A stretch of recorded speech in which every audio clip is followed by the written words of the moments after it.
अगर आप किसी रेस्टोरेंट में जाते हो और वहाँ पर जाकर के अगर आप पिज़्ज़ा ऑर्डर करते हो, तो अगर पिज़्ज़ा की जगह वेटर आपको बर्गर ला करके दे, तो क्या आप उस ऑर्डर को एक्सेप्ट करोगे? बिल्कुल भी नहीं।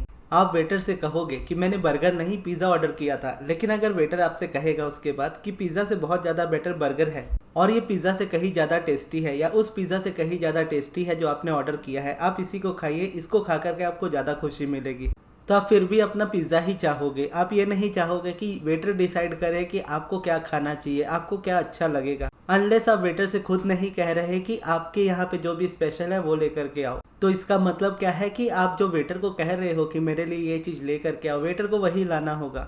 तो यहाँ पर जब हम इतना ज़्यादा ध्यान रखते हैं, अपने खाने की चीज़ों पे इतना ज़्यादा ध्यान रखते हैं, तो अपने थॉट्स के लिए क्यों नहीं रखते, अपनी मैनिफेस्टेशंस के लिए क्यों नहीं रखते?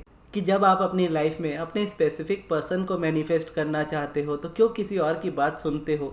कि जब कोई कहता है कि उस स्पेसिफिक पर्सन को मैनिफेस्ट मत करो, कोई और बेटर इंसान आपके लिए बना होगा, तो क्यों उन बातों को आप एक्सेप्ट करते हो? तो इस वीडियो को बना करके मैं आप सभी से यही बताना चाहता हूँ कि हम अपनी लाइफ की बाकी सभी चीज़ों को लेकर के स्पेसिफिक्स होते हैं कि मुझे कौन सी गाड़ी चाहिए, मुझे कैसा घर चाहिए, मुझे कैसे कपड़े पहनने हैं, ये सारी चीज़ों का हमें पता होता है। लेकिन जब बात डिज़ायर की आती है तो वहाँ पर हम कंफ्यूज होने लगते हैं, जबकि हमें पता होता है कि हमें कोई चीज़ चाहिए या कोई इंसान चाहिए, और हमें पता है कि वही हमारे लिए बेस्ट है, क्योंकि हम डिसाइड करेंगे ना कि हमें हमारी लाइफ में क्या चाहिए। कोई बाहर वाला क्यों डिसाइड करेगा?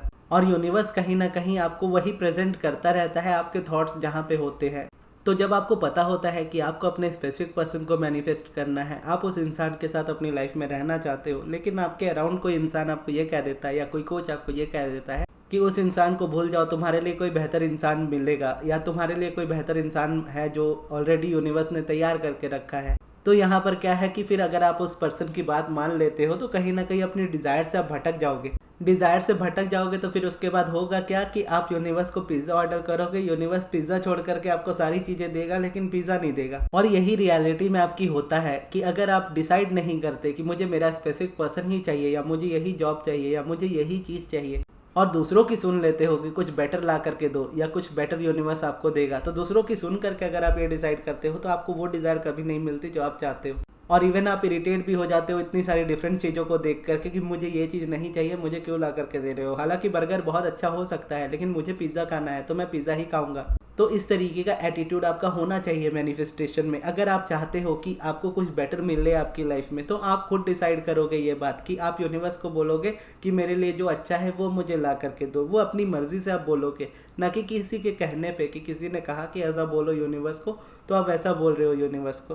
तो ऐसा नहीं होता, आपको अपनी डिज़ायर्स पे वर्क करना है। आप जो चाहते हो आपको वो मैनिफेस्ट करना है। और जैसा अब्राहम भी कहती है कि हम वो टीचर्स नहीं है जो आपको ये बोले कि आप ये मैनिफेस्ट करो या वो मैनिफेस्ट मत करो। ये टोटली आपका डिसीजन है। आप डिसाइड करो कि आप क्या मैनिफेस्ट करना चाहते हो, और आप जो भी डिसाइड करोगे हम उस चीज़ के अलाइनमेंट में आना आपको सिखाएंगे, ताकि आप उस चीज़ को मैनिफेस्ट कर सको जो भी आपकी डिज़ायर है। तो यही आपका काम है कि डिज़ायर आप करते हो कि मुझे ये चीज़ चाहिए, मुझे ये इंसान चाहिए, या जो भी आपकी स्पेसिफिक डिज़ायर है। तो जब आप क्लियर हो जाते हो कि मुझे यही चीज़ चाहिए, तो ही यूनिवर्स ला करके आपको वो चीज़ देता है। अदरवाइज़ वो यूनिवर्स आपके साथ इसी तरीके का करेगा कि आपकी डिज़ायर कुछ और है, आप पूरी दुनिया की सुन रहे हो, तो आप पिज़्ज़ा ऑर्डर करोगे, यूनिवर्स बर्गर ला करके देगा, लेकिन बाकी सारी चीज़ें ला करके देगा, पिज़्ज़ा नहीं देगा। तो यहाँ से आपकी जर्नी स्टार्ट होती है। अब आप समझ चुके हो कि आपको अपनी लाइफ में क्या चाहिए, और वही चीज़ आप अपनी लाइफ में एक्सपेक्ट कर रहे हो, यानी आपने उसी चीज़ का ऑर्डर दे दिया। अब आपका यहाँ पे कोई काम नहीं है, अब जो काम है यूनिवर्स का है। यूनिवर्स को आपने जो ऑर्डर दिया है, अब यूनिवर्स वो चीज़ आपको ला करके देगा, अनलेस आप अपने डिज़ायर को चेंज ना कर लो, यानी आप ये ऑर्डर चेंज ना कर दो। और ऑर्डर हम चेंज करते कैसे हैं? वापस से कन्फ्यूजन में घुस करके, वापस से अपने आप को रेजिस्टेंस में डाल करके कि क्या ये चीज़ मेरे लिए सही रहेगी, ये इंसान अच्छा है या नहीं है, क्या ये चीज़ मेरे लिए ठीक है, क्या ये जगह मेरे लिए ठीक है, क्या मुझे यहाँ होना चाहिए या मुझे ये चीज़ करनी चाहिए, क्या ये मेरे कर्मा को ख़राब करेगी, क्या ये ऐसा है, क्या ये वैसा है। तो इस तरीके के थॉट्स में जब आप बहुत परेशान होते हो, तो यही आपको दूर करते हैं आपके डिज़ायर से, और यही आपके ऑर्डर को चेंज करते हैं। तो आपको ये चीज़ें नहीं करनी है, आपको बस डिसाइड करना है कि मुझे जो चाहिए सो चाहिए, उसके अलावा कुछ नहीं चाहिए।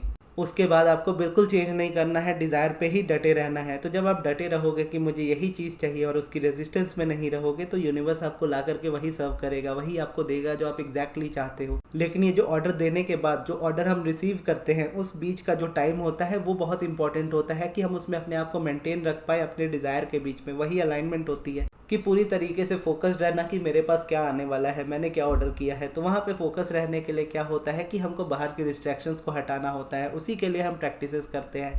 जो आप मेडिटेशन करते हो, मेडिटेशन आपको बाहर की बातों को सुनने से रोकता है, यानी आपके अंदर जो नेगेटिविटी है, जो रेजिस्टेंस है, उसको भी रिलीज करता है और बाहर से जो रेजिस्टेंस आएगी उसको भी आने से रोकता है। सेम अगर आप एफर्मेशंस करते हो या पॉजिटिव एस्पेक्ट्स लिखते हो तो वहाँ पे भी आप एक सब्जेक्ट चूज करते हो, उसको एफर्म करते हो या फिर उसके बारे में पॉजिटिव एस्पेक्ट्स लिखते हो, तो उस सब्जेक्ट पे आप फोकस कर रहे होते हो। एफर्मेशन में वही बोल रहे होते हो जो आपको चाहिए होता है, पॉजिटिव एस्पेक्ट्स में वही लिख रहे होते हो जो आपको चाहिए होता है।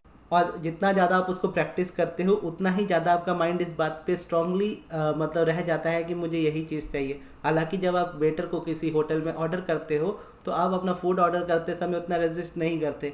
आपको पता आपने ये ऑर्डर किया, आपको ये भी पता कि वही ला करके वो देगा।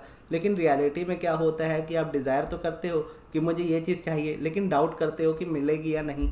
तो ये प्रैक्टिस वाइब्रेशन आपको इस जगह से निकाल देती है। जब आप मेडिटेशन करते हो या किसी भी तरह की रूटीन में फॉलो करते हो उन चीज़ों को, एफर्मेशन को या पॉजिटिव एस्पेक्ट्स को या स्क्रिप्टिंग को, इन चीज़ों को जब आप प्रैक्टिस करते हो तो आपका माइंड स्थिर रहना स्टार्ट हो जाता है कि मुझे यही चीज़ चाहिए और इसी को मैं लूँगा। तो यहाँ पे जा करके एट द एंड आपको वो चीज़ मिलती है जो आप डिज़ायर करते हो। तो इसी तरीके से एक्चुअल मैनिफेस्टेशन होती है। तो ये थी हमारी आज की वीडियो। आपको ये वीडियो कैसी लगी कमेंट्स में ज़रूर बताइएगा और इस वीडियो को यहाँ तक देखने के लिए बहुत बहुत धन्यवाद।